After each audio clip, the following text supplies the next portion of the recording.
Welcome to Have Your Say. I'm Mike Wooldridge. Today our subject is religion and the existence of God. Did God create man, or did man create God? Is religion a source of good in the world or of evil? Without religion, how could we define these terms? Our guest is Professor Ricahrd Dawkins, who's an atheist and the author of the book The God Delusion. Call or email him your questions. What do you believe? Here's how to get in touch. You can phone Have Your Say on 442087495353 or email us. The address is haveyoursay@bbc.co.uk. You can also send an SMS text message to 447736100100. All of those details and information on other ways to get in touch are on our website, bbcnews.com/haveyoursay. Professor Dawkins is the holder of the Charles Simoni Chair of Public Understanding of Science at Oxford University. He's written many books, including The God Delusion, in which he makes the case that a belief in God is not just irrational, but potentially deadly. Welcome to the programme, but before we come to you, here's a sample of some of the comments on our website.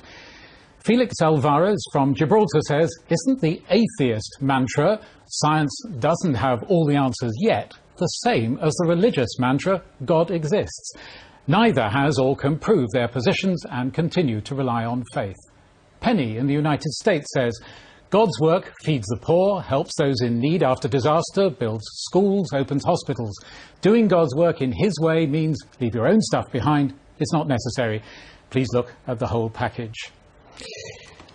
Ricahrd Dawkins, first you were born in Kenya and then you went to live for a few years anyway in what was Nyasaland, now Malawi. Loosely, at least, you had an Anglican upbringing. How did you get from there to where you stand on religion today?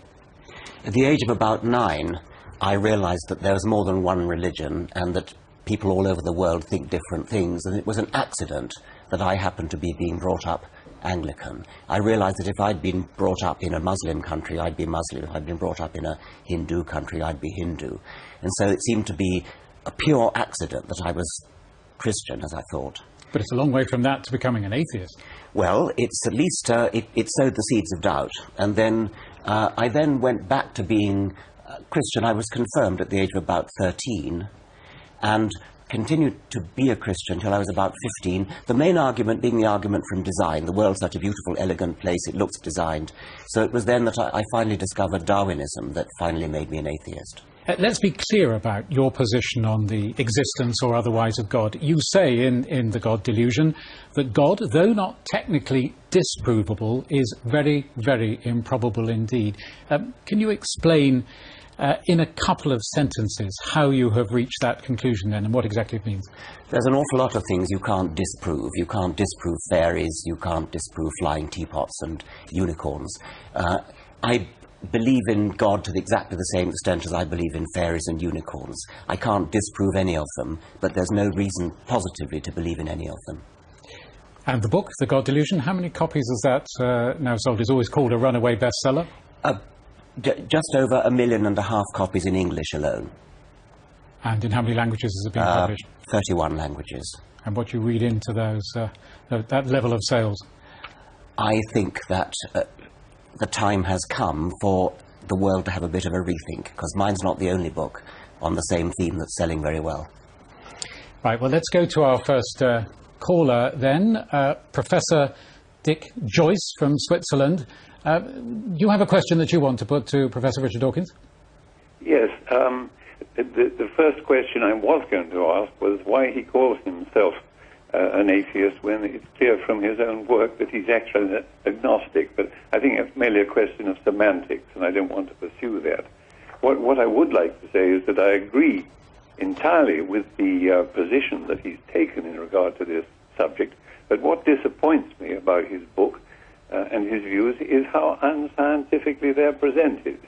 I have the old-fashioned view that P probability estimate never equals 0 or 1, and therefore the right way to tackle this question is to do a proper scientific inquiry, the methodology for which exists or can be developed, to see whether in fact belief in some other entity, let's call it God or what you will, actually does more harm than it does good. I think all that Professor Dawkins managed to say is that it does do more harm, and I'm not convinced that he's proved it, although I believe he's right. Right, let's just get Professor Dawkins' response to that. In essence, you're not being scientific. There's a confusion there between probability of the existence of God and probability that that religion does harm. I fully accept that the probability is not either 0 or 1, but somewhere in between, and I think the probability of God's existence is, as you've quoted me as saying, very, very low, so 1% or something, or less than 1%. And I discussed Let me just interrupt. Doesn't that make you an agnostic? Yes, it does. Then, rather than an atheist? Of course it does, but we are all agnostic about fairies. That was the point I was wanting to make before. We are technically agnostic about fairies because you cannot say the probability of fairies is 0. You can say that it's very low, and that's what I feel about the existence of God. But Professor Joyce suddenly switched at the end of his question from probability of the existence of God to probability that religion does harm. And that's an entirely different question, and it's not one that I would like to put a probability figure on. It's a question it's a question that interests me less than the question of the purely scientific question of the existence of God. Professor Joyce? Well, there I do very markedly disagree with Professor Dawkins. I think this is the practical question, and that's the question that we really need to answer, and I believe it can be answered, or an approach to its answering can be made. Well, I'm interested to hear that, and I would like to hear how Professor Joyce would put a number on the probability that religion has a net evil effect. Is that what you're saying, sir? Yes, I'm saying that I think the methodology does exist, or can be developed from existing methodologies, to give a useful, practical, usable answer to this question, which to my mind is the important one to try and answer. Well, I mean, that's extremely interesting, but it is a different question, and it's perfectly possible that the existence of God has a probability near 0, and the probability that religion does good could be quite high, but it still doesn't mean that God exists. Let me just let me just interrupt you both there, if I may, to read this email we've had from Jenny in the United Kingdom.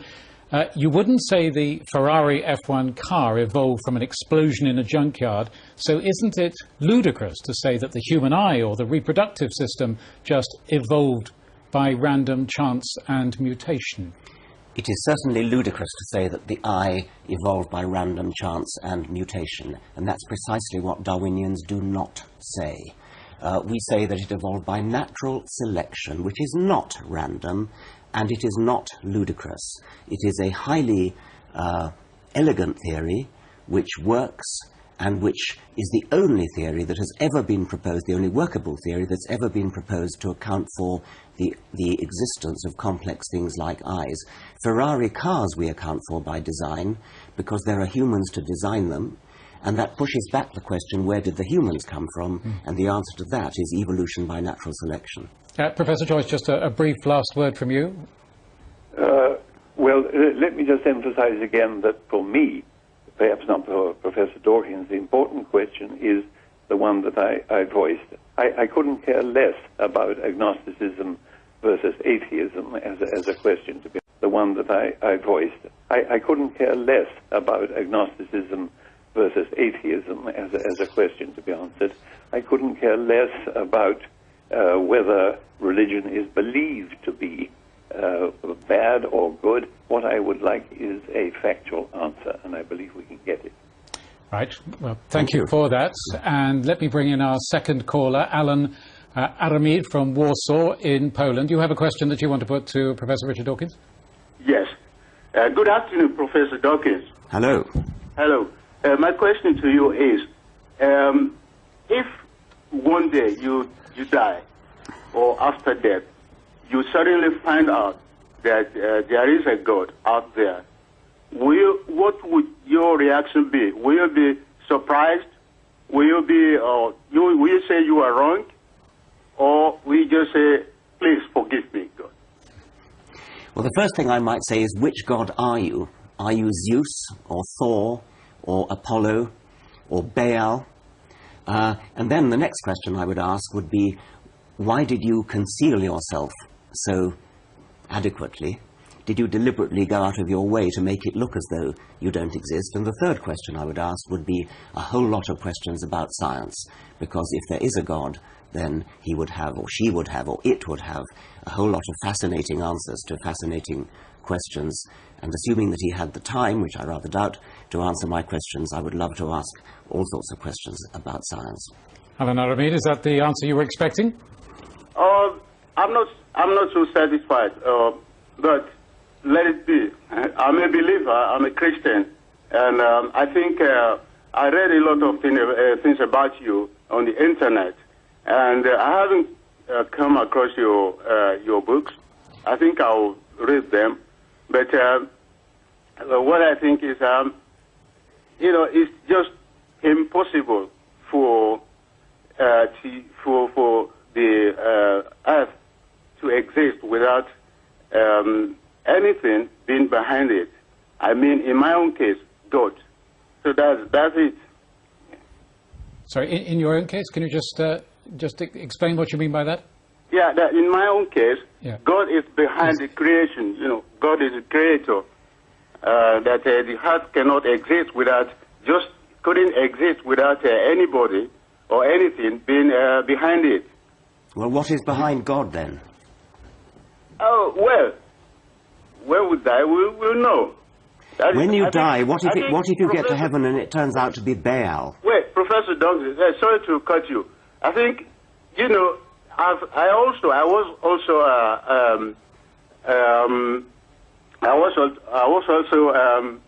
a non-believer.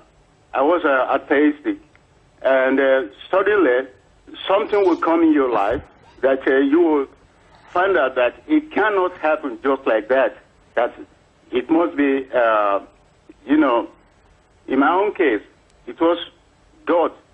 But many people live and something just happens to them that changes their life, and they start to believe. So I can understand you, because you are atheist, and you haven't experienced what other believers or Muslims or Christians have experienced. Right. But I think you also need to understand them.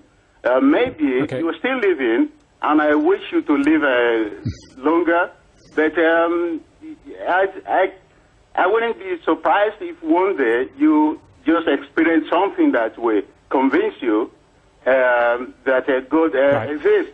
Alan Aramid, thank you very much indeed. I'm afraid we'll have to end it there. Thank you very much for your call, and end it because we turn now to Istanbul in Turkey, where we can speak to Aslihan Eker. Now, of course, in the case of Turkey, The God Delusion, Ricahrd Dawkins' book, has been published there, but both the publisher and the translator, I gather, are being investigated to see whether charges should be brought against them. Do you believe that the book should have been published in Turkey, given the stand that Ricahrd Dawkins takes on religion? I think yes. I think freedom of expression should be protected by law in any cases. But I think there should be borders. People should not offend other people in terms of their religion, their race, or other things. Unfortunately, I haven't read the book, but the reader who complained about his book, Mr. Dawkins' book, said that it was an offensive book somehow. But your point is one of principle, that whatever is in it, you believe that it should be published. People should have the freedom to read it. Definitely, yeah, definitely. I think, there is no compulsory in religion. It's what we believe in Islam. So people should be able to express their views if they don't believe God. And I'm sure there will be other people who will confront them if they don't believe what they say. So it should be, this discussion, the debate should be in terms of intellectual area, not kind of in the courts. Aslihan, you wear the headscarf yourself. Tell us a little about your own belief, and in particular how you define God, how you define Allah in your own understanding of faith. Right. What we believe is there is one God and not other, and God is, is just a unique God. Allah is a unique, and we cannot describe him, and we don't know where he is, and like there is no description. So I mean, so what? That's it. So from that standpoint, then, what question would you want to put to Professor Dawkins in that he does not believe in the existence of God? Right.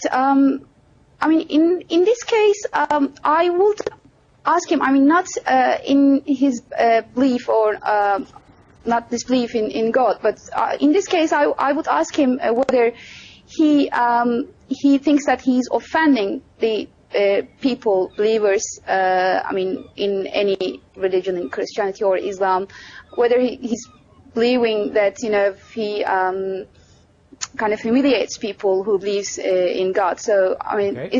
It's my question. I think he has a right to say what he believes in a scientific way. Okay, Richard Dawkins, would you accept that you could be offending perhaps a large number of people? I'm delighted, first of all, to hear that the lady thinks that my book shouldn't be censored. I'm sorry to hear she hasn't read it. I hope she will read it. And when she does read it, I think she will conclude that it is not offensive. Obviously, you can't accuse a book of being offensive unless you've read it. I believe strongly that you would not find it offensive. But it is very likely that there are many people who would, whether they've read it or not, if you are who offended by reading views that disagree with yours, then yes, you will be offended. However, it's not gratuitously offensive. It simply puts an argument, and if your views are strong enough, as I believe they are, you will be able to defend your views. You will not say, oh, it's offensive, it's offensive. You will say, no, you're wrong here, and you're wrong here, and you're wrong here. And that's what you should do. And I think that is what you would do, and I hope you will do it when you've read the book. Aslan, what would your response be to that? Yeah, I think he's right. I think I should read the book to be able to, I mean, say, to be able to answer what he's saying right now. And yes, I mean, if it's not offensive, I think he has every right to express himself. And he's a scientist, obviously, and I mean, he has a right to, I think, every right to say what he believes in. And I'm sure, I mean, there will be other people, theologists or scientists, who will to say what he believes in. And I'm sure, I mean, there will be other people, theologists or scientists, who would confront him in the right way. Aslan there in Istanbul, thank you very much indeed. Let's go now to our next caller, Dominic Rentiens from Australia. Your question, please, to Professor Dawkins. My question to Professor Dawkins is where does he sit with quantum mechanics? Because I see in his book, just for example, that he declares miracles have no scientific merit at all, but as soon as you come into the area of this new physics, of quantum physics, you do have a situation where thought is believed to can influence physical events. You have particles that are possible to be in two places at once. So Mr. Emoto has done some experiments with the effects of thoughts upon water, the molecular structure. And I just wonder where he sits with this kind of new and rapidly developing science. I mean, new in the scientific world. Right, let's see. Richard Dawkins, we're moving on here then from Darwinism, from natural selection, to an area of science that you indeed acknowledge in the book is in your terms, less precise. We can be I'm not sure about less precise, but certainly deeply mysterious. And quantum physics has two extraordinary properties. One, it is very, very mysterious to the human mind. Things like the two-slit experiment, which the caller referred to, and also the predictions that you can deduce from quantum theory are astonishingly accurate. They are just astoundingly accurate. Richard Feynman said it's equivalent to predicting the width of North America to the accuracy of the width of one human hair. But Richard Feynman also said... So how would you relate that to arguments over the existence or otherwise of God? Richard Feynman also said, if you think you understand quantum theory, you don't understand quantum theory. Now, what the caller has done is to confound two kinds of mysteriousness. He has said quantum theory is mysterious, and it gives the appearance, at least some interpretations of it, give the appearance that thought can influence things. Miracles are deeply mysterious. That doesn't mean in the slightest degree that the miracles, things like the raising of Lazarus, the virgin birth, the turning water into wine and things like that, have any connection whatsoever with modern physics. It's a typical piece of obscurantism to take something that is very deeply difficult to understand in modern physics and to tie it up with some ancient legend which has no connection with it whatsoever. And I recommend the caller to read the works of the physicist Victor Stenger, who goes into these matters very well. Okay, right. We'll leave that there and turn to our next email from J. O'Brien in London. Atheism works. J. O'Brien writes, if you are a fat and happy, educated Westerner with plenty of time on your hands and a bank balance that allows you to spend time pondering your own navel and the universe's, no God equals no hope. Quick response to that? If that were true, then it would not bear in the slightest degree on the truth of atheism. If it were true that only fat and wealthy and happy people are capable of being atheists, which it is not true, but if it were true, then it wouldn't in any way make atheism false. If God does give you hope, maybe God gives you hope, but that doesn't make God true. You cannot say that just because you hope something is true, that therefore it will be true. Okay, well, just a reminder, this is Have Your Say, live around the globe on World Television, World Service Radio, and on our website, bbcnews.com/Have Your Say. We're talking about the existence of God with the author of The God Delusion, Professor Ricahrd Dawkins. What do you believe? Please get in touch. You can phone Have Your Say on 442087495353 or email us. The address is haveyoursay@bbc.co.uk. You can also send an SMS text message to 447736100100. All of those details and information on other ways to get in touch are on our website, bbcnews.com/haveyoursay. Now, by the internet from Rome is the Professor of Ethics and Media at the European University of Rome, Father Jonathan Morris. Also the author of the soon-to-be-released book, The Promise, God's Purpose and Plan for When Life Hurts. Father Morris, recently the Pope published an encyclical about hope, but in which he attacked atheism. Just tell us a little bit more about that first, and how that relates both to the subject of atheism and to these arguments over the existence of God. Well, let me just say, as I was walking over here to the studio and passing by the window of the Pope, I thought to myself, this is the perfect, or nearly perfect, thinking man's Pope. And it's great that Ricahrd Dawkins, and it's a pleasure to be talking to you, sir, is living during the same time. Now, I also thought of another thing when I read the encyclical, and that is this. When John Paul II, in March of 2000, came into St. Peter's Basilica, and he made an unbelievable statement. He said, I want to ask forgiveness for the actions of those Christians who have committed evil in the name of religion. Amazing. And then I would say the deputy of doctrine, at the time Cardinal Ratzinger, becomes Pope, and he writes this encyclical, and he says, you know what?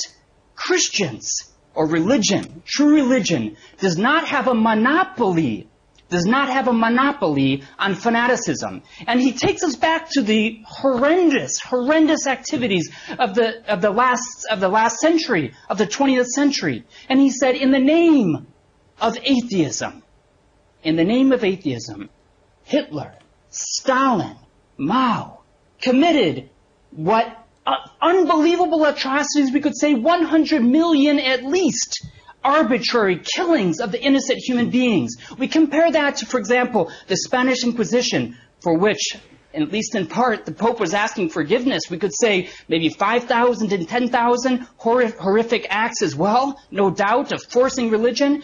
But the Pope is saying, if religion does not in any way have a monopoly on fanaticism, you and I, Mr. Dawkins, need to stand together. And we need to say terrible things have been done as well in the name of atheism. I think that's the point of bringing in, I would say, of Pope Benedict, the likes of Mr. Dawkins, Christopher Hitchens, and he does it really reaching out to a hand, not to condemn, but to invite for real dialogue. All right, let's get Richard Dawkins' response to that. Terrible things were done by the Spanish Inquisition in the name of religion. Terrible things were done by Hitler, not in the name of atheism. Terrible things were done by Stalin, not in the name of atheism. Stalin happened to be an atheist. Hitler happened to be a Roman Catholic. Neither of them did their terrible deeds in the name of either atheism or religion. They did their terrible deeds in the name of other doctrines. The Spanish Inquisition did its terrible deeds in the name of religion. So, sure, let me respond to that, if that's okay, Mike. Let me just say, I don't think the people who are watching Professor Dawkins really believe you. At least those who are historians. Now, I know you're not a historian. You're a scientist, but you're stepping out of your venue, I would say. Are you we telling know me? that. Let me say this, Mr. Dawkins. Let me just finish real quickly. That Hitler and Stalin, what they did, they were trying to create religion-free utopia. And they had very much a vested interest in not just creating a utopia of secular humanism, but a humanism that is completely void of those who would claim the existence of God. If you'd like to get into that as well, which I know is philosophy and theology, which is not your venue either, I'd be happy to do so. Of those who would claim the existence of God. If you'd like to get into that as well, which I know is philosophy and theology, which is not your venue either, I'd be happy to do so. It is very different to happen to be an atheist and to do things in the name of atheism. I don't believe that anybody has done terrible deeds in the name of atheism. Why would they? What would be the point? Stalin did terrible deeds in the name of a communist utopia. Hitler did terrible deeds in the name of a racist utopia. Dystopia, one should say. Neither of them were representing atheism. Atheism is not responsible for anything that they do. Religion was responsible for what the Spanish Inquisition did, not modern religious people, but religious people at the time. Right. Father Morris in Rome, yes. Stay with us just for a moment. I want to bring in Trish Devine calling from France. What would you like to say on this particular issue, on the encyclical issue by the Pope to do with atheism and how it plays into this debate? Well, I do think he's speaking utter nonsense. I absolutely agree with Professor Dawkins. It's not as if atheism itself is actually a movement. You know, atheists don't believe in God the way they don't believe in many other things, like the Loch Ness Monster. But we don't have a name for people who don't believe in the Loch Ness Monster. Stalin indeed was an atheist, but Hitler was a Catholic. And most of the Nazis who carried out those terrible deeds under the National Socialist program were themselves practicing Christians. I also believe that because Hitler was brought up in a Christian background, this is one of the reasons that he hated Jews so much, because this was always part of the Church's teaching. So what would you say then, Trish Devine, about, if you like, religion's influence in the world? I think religions can be influential for good, but they can also be very influential for bad. And only today, in today's Observer, we have a story about evangelical Christianity causing people in Nigeria to attack their children as witches. Let's go back to you then, Father Morris in Rome. Sure, Richard Dawkins, not alone in his arguments. Right, not alone, exactly. You know what's great about Catholic doctrine and Christian doctrine as well, I would say in general, is we can go back and find out what did the founder of Christianity say? And what do the leaders right now of Christianity say about violence in the name of religion?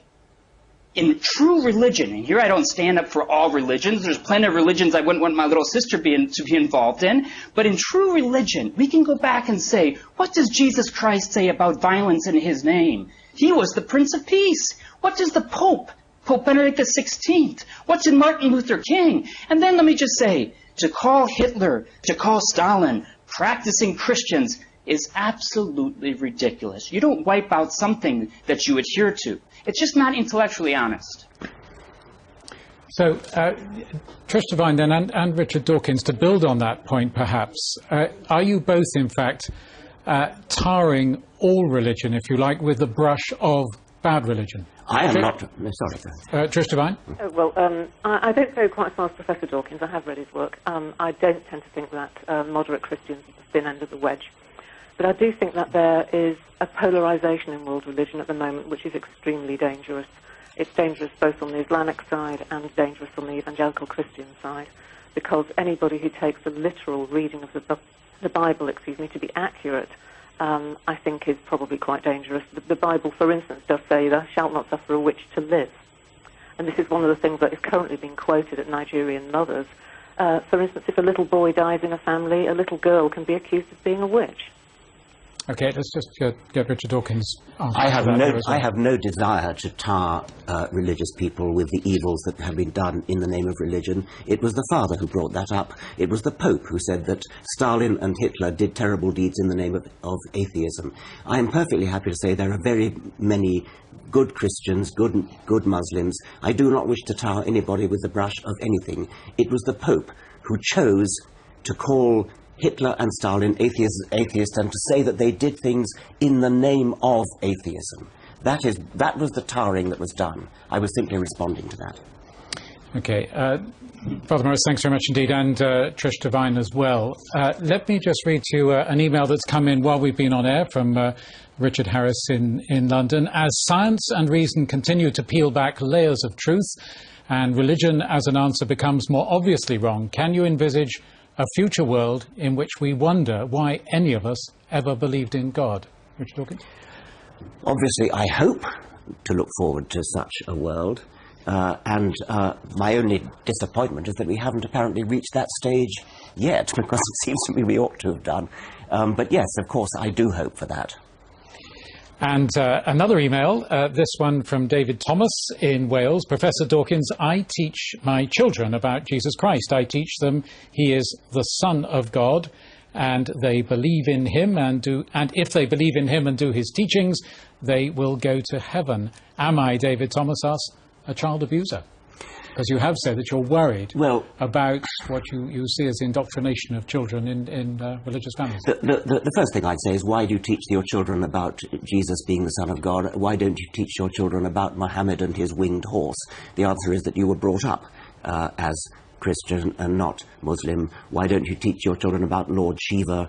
The answer is you were not brought up Hindu. So it is arbitrary which religion you were brought up in. Now, there's a myth going about that I have said that all religious teaching is child abuse, and I have not said that. What I have said is that labelling children with the religion of their parents, saying to a child, you are a Christian child, is a form of child abuse. What I would prefer you to say is, there are lots of religions in the world. The Christians believe this, the Muslims believe that, the Hindus believe the other, and when you're old enough, you can take your pick as to which, if any, religion you want to follow. There is one other thing that I think is child abuse, and that is frightening children out of their wits by teaching them about hellfire. And I trust and believe that you don't do that. Well, on this same issue, let's bring in our next caller, Louisa in Cambridge. Your question to Professor Dawkins. Good afternoon, Professor Dawkins. As an RE teacher at a secondary school in Cambridgeshire, I believe it is very important that people are able to make up their own minds about their faith and beliefs. I was just wondering if you agree with this, and why you do or why not. I strongly agree that people should make up their own minds, and in particular, as I said in answer to the last question, children should not be told what religion they belong to. By all means, let's teach children about all available religions in a comparative way. In the history of religion, you can't obviously understand history at all unless you go into religion. You can't take your allusions in English literature unless you know about at least the Christian religion, and also, by the way, the ancient Greek and Roman religions. But the children should be free to make up their own minds, and so should we all. And my book is an endeavour to help people to make up their own minds. I hope they'll read my book, along with Christian books, Muslim books, Jewish books, etc. Louisa, if I can ask you, what do you teach about atheism? Well, we try to cover a range of different things. I use Professor Dawkins' programme, The Root of All Evil, as a very interesting source, and we obviously try to give a very non-biased kind of approach to the issue of atheism, so that people are able to make their own minds up. What concerns me is I wonder whether Professor Dawkins believes that there is any future for RE teachers if we are indeed teaching perhaps delusional material. Oh, no, I think there is a future, because you are teaching something that's immensely important for the understanding of history and literature. And also, I think that modern RE teaching doesn't just teach religion, but teaches ethics and philosophy and sort of civics generally. So I'm sure there is a future for RE teachers, yes. But Professor Dawkins, would you prefer it that the society, as you mentioned earlier, was more religion-free, and therefore perhaps there is no longer a place for religion to be taught? Well, no, as I said, I do think it's important to teach comparative religion, which I think you probably do, because you can't.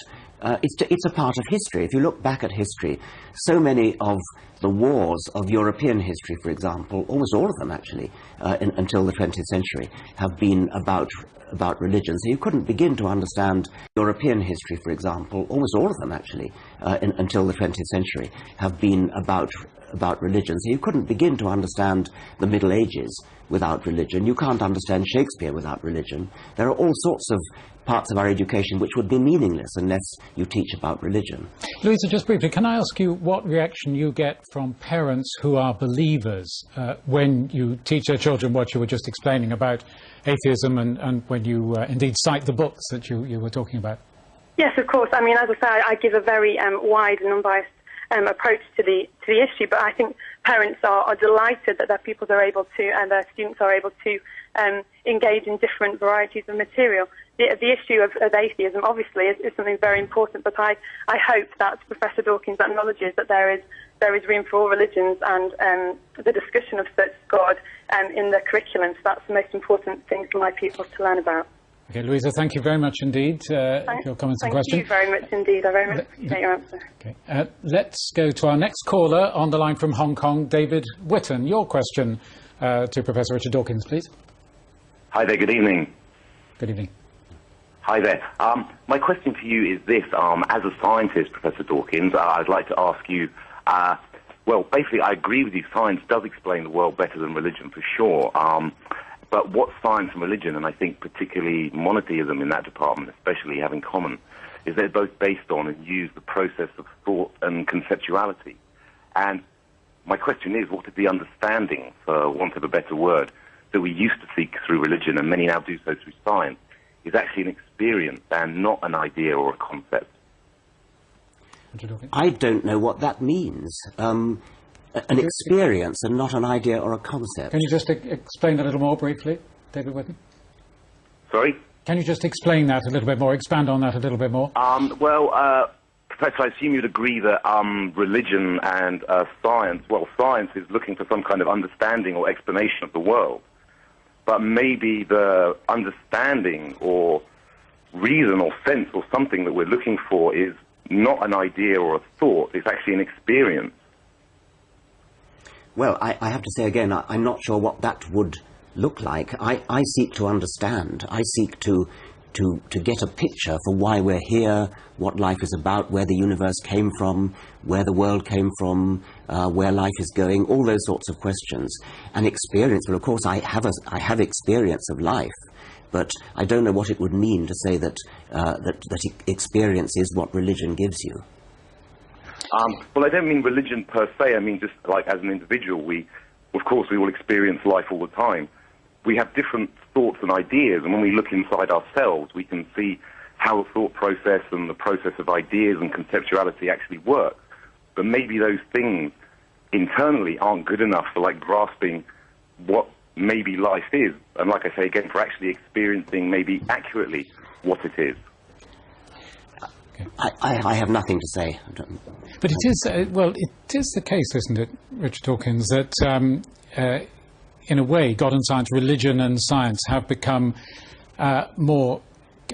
seen as more compatible by many scientists. They've become more open, if you like, to randomness, even to improbability, not claiming to have answers for so many things. There's been a shift, has there not? There's a tremendous difference between saying that we don't have all the answers and saying that therefore religion does. Of course science doesn't have all the answers, science is working on it, but to the extent that science doesn't have all the answers, and of course it doesn't, what on earth makes anyone think that religion does? Okay, David Witten, thank you very much indeed for your call. Let's go to an email that's come in while we've been on the air from Singapore, from Carl Brunes, who says this: can't we assume that we won't find the answer to the question of whether God exists, at least as mortals on this planet? Yes, I think we can assume that we won't find the answer to the question whether Baal or Zeus or Jupiter or Thor or Mithras exists. Right, he goes on to ask, is there really any point in discussing the issue besides that of entertainment value? I think there's a very good point in discussing whether there is some kind of supernatural creator in the universe. I think it is a very big question. I think it's a supremely big question, and a very interesting question, and I think that all the evidence points to the answer no. I don't think it's a futile question just because you can't give an absolutely definite answer. I believe you can probably give a probability answer, and that the probability will turn out to be very low. Okay, let's bring in our next caller, who is a Conservative MP here in Britain, Mark Ricahrd. Your view of Christianity, really, and its place in the world, the strength of its beliefs in the light of what Richard Dawkins has been saying today? Well, I'm glad Professor Dawkins used the word probability there. Reading his book, God Delusion, you would perhaps think that, one of the great questions of the universe had been answered, one of the ultimate questions, and of course we know that it hasn't, and Professor Dawkins, I think, would be the first person to admit that when weighing evidence in science, and he's one of the preeminent natural scientists of the world, that one judges probabilities, not proof. So there is no proof that God does not exist. I fully accept that there's no proof that God does not exist. You presumably accept there's no proof that fairies do not exist. It doesn't mean that you think it's the slightest bit likely that they do. Well, I think, and you're referring to your own, what you call, I think, the infantile theory, that when we're all young, we put our sort of teeth under the pillow and perhaps get 50 pence in return. And yes, as children, we do believe in all sorts of fantasies and fairy tales, such as Santa Claus and the Tooth Fairy. But there is a problem with that particular proposition, and that is, of course, there are many people that grow up and they then discard their views on Santa Claus and the Tooth Fairy. But there are many people that grow up into adulthood, having been atheists in their teenage years, who then find faith in God. So I'm afraid that theory isn't consistent. Well, Richard, just to come in, Richard Dawkins, you, I gather, are concerned about something you call Christianophobia. You believe that religion in this country is under threat. Is that right? Yeah, the debate I tabled in the House of Commons this week, Christianophobia, was not a debate on religion per se, but it was really saying that there is increasing feeling amongst people from the Christian tradition that many of the main Christian festivals and traditions, such as Christmas and Easter, are being often sidelined and marginalized, sometimes by stealth, sometimes openly. And I think this is a mixture, a combination of the sort of politically correct brigade, along with fundamentalist atheists and militant secularists. And I just think that unless mainstream political parties stand up for the Christian traditions of this nation going back to the first century, then unfortunately those traditions will be hijacked by people in extremist parties such as the BNP. And also I think it's wrong that fundamentalist secularists should suggest that other, or even politically correct people, suggest that other faiths are offended by Christian traditions. That is not true. I've never met a single Muslim, Sikh, Buddhist or person of any other faith that has objected to the Christian traditions of this nation. Mark, Richard, thank you very much. Richard Dawkins, briefly, I mean, there is a problem there, is there? If, I mean, you might not believe in the traditions we're talking about here, but if they are done away with, if they are very severely challenged, it can be destabilising for a society. I agree. I mean, I'm not one of those who wants to stop Christian traditions. This is historically a Christian country. I'm a cultural Christian, the same way as many of my friends call themselves cultural Jews or cultural Muslims. So, yes, I love singing carols along with everybody else. I'm not one of those who wants to purge our society of our Christian history. If there is any threat to those sorts of things, I think you'll find it comes from rival religions and not from atheists. Okay, let's go to our next caller, Alan Riepsamer in The Hague in the Netherlands. Your point, please. Hi, Mr. Dawkins. Okay, let's go to our next caller, Alan Riepsamer in The Hague in the Netherlands. Your point, please. Hi, Mr. Dawkins. The thing is, I don't really care what people believe in as long as they keep it to themselves or not bother other people with it, or worse, force their particular rules upon others. Isn't it your view as well that religion needs to retreat into the personal space rather than being in the public space? Yes, I think that if everybody took the view that you do, the world would be a much better place if people kept their religion to themselves. Unfortunately, they don't. An awful lot of people feel the urge to impose their religion on other people, and that's really one of the things that has got some of us rather riled up. In case anybody thinks that I'm trying to impose my lack of religion on anybody, I'm really not. You can read my book if you want. You don't have to if you don't want to. I'm not doing any imposing. Adam, when you talk about taking religion more into personal space, are you thinking there of what people call nowadays very often spirituality? Mysticism goes by various terms. If you like, very much a sort of new and growing phenomenon of religion in the East and in the West as well. And if you are, Ricahrd Dawkins, do you accept that this is something that can be entirely different? This deals with a form of human understanding, or something, if you like, that is mysticism of that kind, can be beyond human understanding, the explanations of science altogether. Yes, I have no problem with that, and it's what I call Einsteinian religion. Einstein's religion, he used the word religion, and he even used the word God, was all about the deep mysteries in the universe. So Einstein used the word God as a symbol for that which we don't understand, and it's perfectly okay, I think, to be mystical about that. But I thought that what the caller was talking about was people keeping religion to themselves rather than imposing it on other people, as in interfering with stem cell research, interfering with the rights of gay people and things like that, which they do, because religious people very often love to talk about sin, which means things that the rest of us would regard as private. Right, we'll need to move on, I'm afraid, and bring in Caroline Macklin from Cheltenham. Briefly, please, your point, your question to Ricahrd Dawkins. Yes, hi. Yeah, I'm concerned that policymakers are listening to people of all different faiths, and who obviously exert, or their aim is to exert influence. But as far as I'm aware, we don't, the politicians don't listen to groups of atheists. How do you think we can rectify this? And just one other point, how do atheists obtain the same protection that religious groups do currently? I can't you hear would, that. well, the point was that a question as to whether politicians listen sufficiently anyway to atheists. I mean, you would probably feel they don't, but should they be doing so? Well, I think especially in America they don't. In America, notoriously, and it's more or less impossible for an atheist to get elected.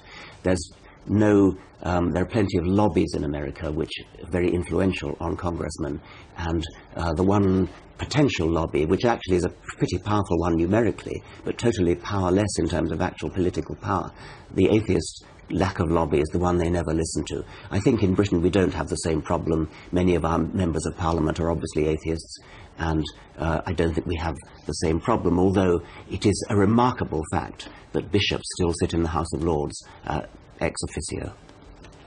OK, we'll need to move on, I'm afraid. We're close to our time running out. But let me briefly bring in Philip Stevens in North Wales, here in the United Kingdom. Your question, please, to Ricahrd Dawkins. Hello, I'd like to ask what Professor Dawkins thinks of the teachings of Christ, which call out for peace and forgiveness.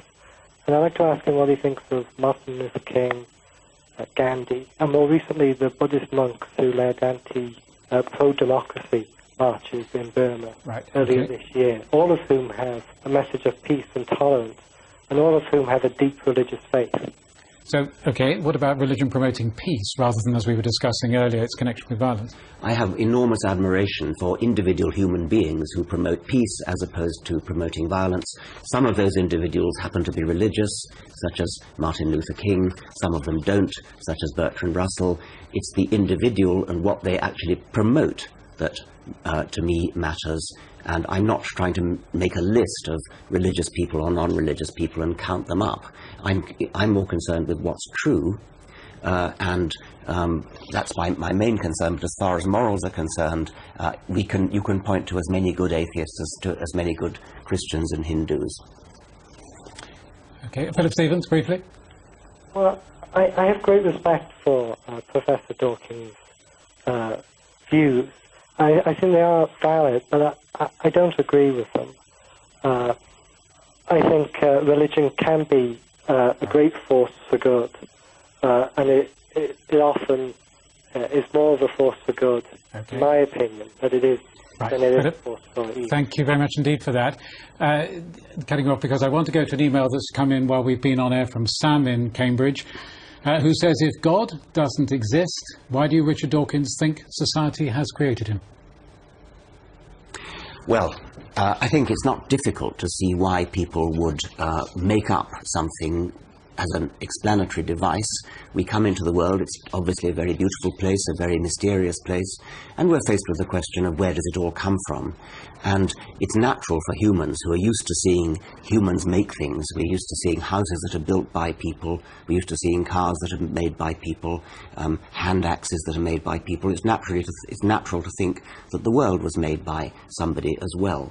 And until Darwin came along, that was getting on for being a reasonable hypothesis. It was never very reasonable, but it was only when Darwin came along and completely blew it out of the water that it became completely satisfying to be an atheist. We now do have an explanation for where things come from. There are other reasons why it's psychologically satisfying to people to believe in God.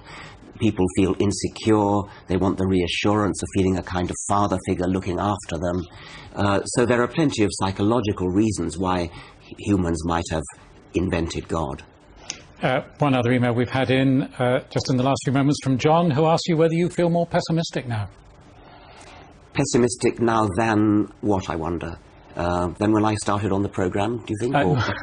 Possibly, but over time, I think, for example, than say in the 60s.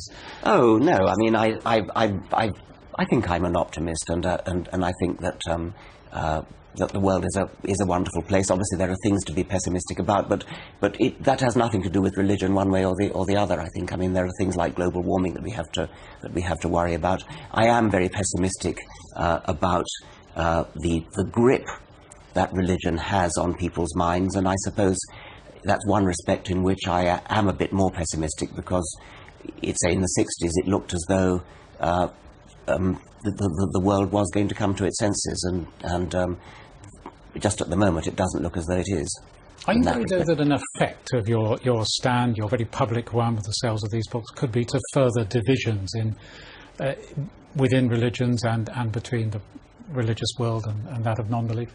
I don't know. I think it's perhaps a good thing that there are some books like mine and Christopher Hitchens and Sam Harris which are fairly outspoken. I notice you use the word outspoken in your introduction to me. Outspoken atheist. You didn't call the Pope an outspoken Christian. But there are plenty of other books which take a more moderate stance. I think there's room for all. Okay, Richard Dawkins, thank you very much indeed. And that is all we've got time for today. Many thanks to Professor Richard Dawkins and to everyone who's taken part. And I'm sorry if you didn't make it onto the programme. You can still take part in the debate on our website, bbcnews.com/have-your-say. We'll be back next week. Do join us again. But for now, goodbye from me, Mike Woolridge, and the rest of the team in London.